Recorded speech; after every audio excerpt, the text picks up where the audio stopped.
Oke, kita akan mulai pelajaran kita semuanya. Anak-anak siap? Mari kita berdoa dipimpin oleh Satriadi. Ayo Satriadi pimpin doa. Let's pray. Lord Jesus, we thank you for a blessing now. We want to study thematic. Please bless us and guide us. In the name of Jesus Christ, we pray to you. Amen.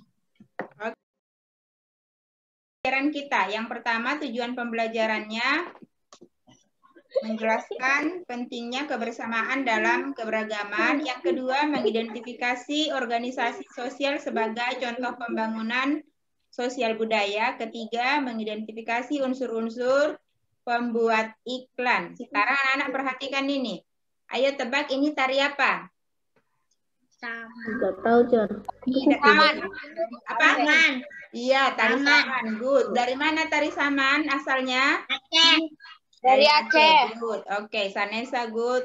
Siapa tadi itu? Theo. Oke, yang berikutnya perhatikan. Yang berikutnya. Ini tari apa? Ini tari apa? Tari saman. Tari legong. Tari legong. Tari legong. Kurang tepat. Ayo, coba tebak Tari lagi. Tari piring. Kurang tepat. Mana ada piringnya? Kurang tepat. Tari pendek. Tari pendek dari Tari pendek dari dari mana? Bali. Pendeknya? Dari Bali. Dari Bali. Dari Bali. Bali. Ini tari apa? Gandrung. Gandum. Gandrung. Oke, gandrung. Bagus, pintar. Dari mana asal tari gandrung? Ada yang tahu? Dari mana asal tari gandrung? Ini dari Banyuwangi. Oke. Kalau ini tidak tahu kebangetan. Ini tari dari mana?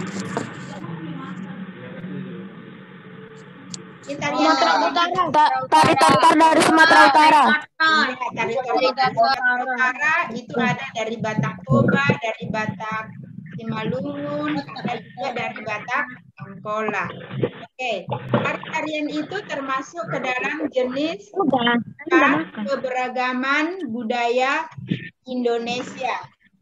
Nah, sekarang kita lanjutkan. Nah, keberagaman di Indonesia itu ada keberagaman suku, budaya, dan juga ras. Nah, di dalam keberagaman suku, budaya, dan ras dari Sabang sampai Merauke itu tetap terjalin harmoni dan apa? Harmoni dan kebersamaan. Karena ini tadi ya, kita memiliki semboyan yaitu Bhinneka Tunggal Ika. Artinya berbeda-beda tetap satu juga. Jadi di sini di dalam keberagaman itu keharmonian atau kebersamaan dapat tetap terjalin di tengah bangsa Indonesia yang majemuk, beragam suku. Suku di Indonesia itu ratusan ya, bahasa juga ratusan, budaya juga sangat banyak. Setiap daerah memiliki budaya sendiri, bahasa sendiri, dan juga tarian sendiri ya. Indonesia itu memiliki ras yang berbeda-beda. Nah, di dalam keberagaman kita tidak boleh menjadi orang yang rasis ya, tidak membeda-bedakan. Bagaimana caranya mewujudkan harmoni atau kebersamaan dan kerjasama dapat tetap terjalin di dalam keberagaman? Ada yang bisa menyebutkan bagaimana mewujudkan keberagaman di dalam bagaimana mewujudkan kebersamaan atau harmoni di dalam keberagaman? Contohnya apa? Bagaimana kita membangun semangat kebersamaan? Apa? Ada yang bisa menyebutkan? Ayo, coba sebutkan. Menghormati kebudayaan daerah lain. Iya, menghormati kebudayaan daerah yang lain. Apalagi? Menghargai pendapat orang lain saat berdiskusi. Iya, good. Gaby, bagus. Terus apalagi? Memiliki semangat cinta tanah air. Iya, memiliki semangat cinta tanah air. Siapa yang dapat menyebutkan contoh semangat cinta tanah air? Apa misalnya? Ayo. Tadi Sanesa sudah Rela berkorban demi tanah air. Apa? Memakai produk Indonesia. Iya, bagus. Sekarang kita menghargai pendapat orang lain. Contoh menghargai pendapat orang lain apa?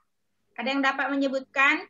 Dean, sebutkan dulu salah satu contoh menghargai pendapat orang lain. Dean. Dean. Salah aja lah. Tidak mengganggu orang saat lagi bicara. Iya, mendengarkan orang lain saat lagi berbicara. Ada yang lain, Joy? Apalagi, nak? Ini, ayo, apalagi? Contoh menghargai pendapat orang lain selain mendengarkan orang lain saat berbicara. Apalagi, Joy? Buka suaranya, nak. Unmute, unmute. Oke, Vanessa. Tadi Vanessa sudah loh. Menanggapi tanggapan orang lain saat bermusyawarah. Iya, menanggapi pendapat orang lain saat bermusyawarah, tapi menanggapi dengan sikap yang positif. Oke, good. Contoh bertenggang rasa. Apa contoh bertenggang? Menghampiri rumah orang lain saat sedang ada acara saat ada hari raya. Iya, menghargai atau menghadiri hari raya besar agama orang lain. Itu contoh bertenggang rasa atau juga bertoleransi, sama. Terus kalau menghindari perilaku yang menimbulkan perpecahan, apa contohnya? Melakukan musyawarah untuk menentukan ketua regu dari pendapat-pendapat seseorang. Oke, itu siapa ya? Gaby. Oke, bagus, good. Menghindari selain itu apalagi? Menghindari perilaku yang menimbulkan perpecahan. Apalagi contoh yang lain? Banyak loh. Tidak ikut dalam gotong royong. Iya, ikut bergotong royong. Terus apalagi? Tidak menganggap kebudayaan atau bahasa sendiri yang lebih baik. Kemudian apa lagi? Menghindari perilaku yang menimbulkan perpecahan. Tolong menolong dan bekerja sama. Misalnya apa contohnya? Menolong korban bencana dengan ikhlas. Iya, menolong orang yang terkena korban bencana alam tanpa memandang suku, agama. Terus apa lagi? Selain bekerja sama, misalnya membangun fasilitas umum di lingkungan sekitar dengan semua masyarakat. Terus yang berikutnya ini menghargai perbedaan suku budaya. Oke, ini contoh cara-cara mewujudkan semangat kebersamaan ya, bertoleransi. Tadi sudah ada contoh-contohnya. Nah, kalian sudah melakukan semangat kebersamaan belum di tengah-tengah keberagaman di lingkungan sekitar kalian? Siapa yang sudah melakukan semangat kebersamaan di lingkungan rumahnya di tengah keberagaman? Coba. Devon baru masuk ya. Siapa yang baru masuk ini? Devon, orang paling ribut. Aku, Cer. Siapa yang dapat menyebutkan semangat kebersamaan di lingkungan sekitarnya, di lingkungan rumah tempat tinggal kalian kan beragam kan? Siapa yang di lingkungan rumahnya semua satu suku? Nggak ada kan? Di lingkungan rumah kalian pasti beragam suku, agama. Apa yang sudah kalian lakukan? Saling menghargai antar warga tanpa memandang perbedaan suku, budaya, ras, dan agama. Iya, bagus. Cristiano, saling menghargai. Atau misalnya berteman dengan tetangga meskipun berbeda apa? Agama. Berbeda agama, berbeda suku, dan berbeda apa lagi? Berbeda Budaya. berbeda bahasa. Budaya, Bisa berkomunikasi kan dengan tetangga kiri kanan yang berbeda suku. Karena apa? Karena tadi ada Bhinneka Tunggal Ika, ada bahasa persatuan. Oke. Nah, kita lanjutkan sekarang. Anak-anak perhatikan. Semangat kebersamaan itu tadi salah satunya dapat dilakukan dengan bekerja sama. Nah, bekerja sama itu dapat dilakukan untuk membangun, yaitu pembangunan sosial budaya. Ayo, Devon, bisa dengar? Salah satu wujud kebersamaan dalam keberagaman adalah saling tolong-menolong dan kerjasama. Ya. Bentuk saling tolong-menolong misalnya membangun sarana umum secara bersama-sama. Ya. Semangat kebersamaan dalam keberagaman juga penting dalam upaya pembangunan sosial budaya. Ya, lanjutkan. Pembangunan sosial budaya turut berperan dalam kegiatan ekonomi di masyarakat. Kegiatan ekonomi di pedesaan tidak akan berkembang tanpa sarana dan prasarana yang memadai. Jadi lanjutkan. KUD adalah koperasi yang dibentuk untuk memenuhi kebutuhan belum sampai masyarakat. di situ, Nak. Belum sampai di situ. Masih di sarana alam. Oh. ya, Sarana alam dalam bentuk lahan, air, dan udara, sedangkan sarana pendukungnya seperti ilmu pengetahuan, perlengkapan pertanian, pupuk, dan bibit tanaman. Penduduk desa berupaya untuk mendapatkan sarana dan prasarana tersebut untuk mendukung produksi pertaniannya. Untuk membantu kelancaran kegiatan ekonomi dibentuklah suatu organisasi sosial atau organisasi masyarakat yang berfungsi untuk mendukung kegiatan ekonomi. Organisasi sosial merupakan contoh pembangunan sosial budaya. Salah satu organisasi sosial yang terbentuk dalam koperasi unit desa adalah KUD. Oke, lanjutkan Theo. Theo, lanjutkan Theo. Paragraf yang kedua. KUD adalah koperasi yang dibentuk untuk memenuhi kebutuhan masyarakat dalam kegiatan pertanian. Kegiatan KUD meliputi usaha simpan, pinjam, penyediaan sarana pertanian, dan memasarkan produksi. Kelompok-kelompok petani dapat memasarkan hasil serta menjual pertaniannya kepada KUD.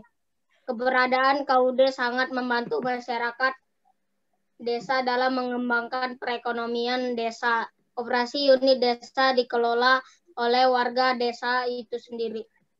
Ayo Jinesa. Koperasi unit desa memiliki banyak manfaat tersebut diantaranya membantu para petani dalam dana dan permodalan, penyediaan bibit tanaman dan pupuk dengan harga yang murah, penyedia peralatan pertanian, dan memberikan penyuluhan kepada masyarakat desa terkait usaha pertanian. KUD merupakan salah satu contoh pembangunan sosial budaya. KUD tumbuh dan berkembang dalam kehidupan sosial masyarakat desa. Kegiatan koperasi juga telah membudaya dari generasi ke generasi. Tujuan dibentuknya KUD adalah untuk meningkatkan kesejahteraan dan taraf hidup masyarakat desa. Oke, nah setelah membaca tadi, mari kita jawab pertanyaan ya. Oke, setelah baca tadi, dari bacaan itu tadi menjelaskan tentang keberagaman yang berperan di dalam pembangunan sosial budaya. Oke, sekarang kita jawab pertanyaannya ya. Nah, apa manfaat dari pembangunan sosial budaya dari bacaan yang barusan anak-anak baca? Manfaatnya apa? Kan di situ dijelaskan pembangunan sosial budaya. Salah satunya yaitu membangun organisasi sosial budaya kan. Manfaatnya adalah membantu para petani dalam dana dan permodalan. Iya, bagus. Membantu para petani. Jadi salah satu manfaat daripada pembangunan sosial budaya yaitu dibangunnya organisasi sosial budaya itu tadi KUD membantu para petani ya. Oke. Nah, itu tadi kegiatan ekonomi masyarakat seperti di pedesaan itu tadi, mereka membutuhkan apa? Mereka membutuhkan alat-alat pertanian. Di desa itu kan sarananya hanya air, udara, lahan. Itu mereka punya. Tapi mereka perlu juga apa? Kegiatan. Alat-alat. Iya, perlu alat-alat pertanian. Selain mereka juga perlu apa? Teknologi. Sekarang kan zaman sudah canggih. Nah, para petani mereka sudah mencari alat-alat pertanian yang mereka butuhkan melalui internet. Manfaat pembangunan sosial budaya koperasi unit desa, yaitu manfaatnya dapat memasarkan produksi. Terus lagi penyediaan sarana pertanian. Contoh sarana pertanian tadi apa? Mesin untuk membajak, pupuk, pestisida, terus menyediakan juga koperasi unit desa itu menyediakan apa? Simpan pinjam. Misalnya para petani di desa mereka pinjam pupuk dari koperasi. Nanti setelah mereka panen, hasil panennya mereka akan jual kepada koperasi unit desa.